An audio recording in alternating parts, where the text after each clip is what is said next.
Stand in như in như chân lại bên ham anh cấp hai chục cái năng nó chỉ là một người phải cùng một người làm phải đi đấy mà cái gì đấy hiu không là đây anh đấy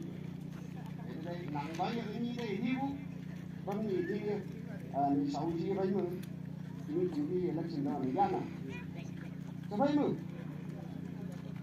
bằng như những chuyện gì bằng như đá thì chịu hay đúng không một con tàu chi cái này làm gì na tại vì đây đã chỉ mất một chút luôn chứ cái tháng đây là thấy rồi nó pha thảm mới đi lên con này đây không nghĩ luôn rồi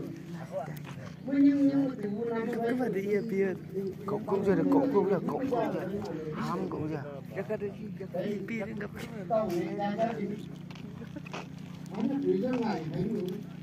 chính cái thật cũng như vậy nó tỏ ý để chúng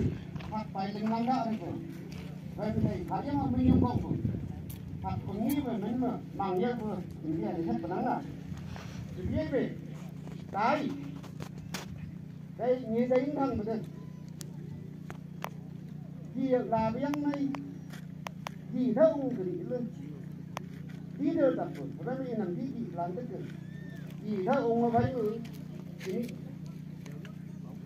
trong cái ngày ấy gặp những gì lắm không report mà nó phải người tàu khi nó cả đây anh ấy bằng nhàng như diêm chẳng nào quân mà bằng như lại nhớ vùng anh thấy cái việc cầm được một ngân đang đến đây để làm việc à còn cái công như chỉ thôi chứ nó mới cũng là một khá đó nhất report là phát làm được số ngày này vậy thôi quân thứ công sở cán mình đã được cái năng nhà cái gì đã được democracy một khá government bằng đây party government lên cái quân nga bắt đầu 20 years nữa công sở government dictatorship nữa nào mà này hay đã được đây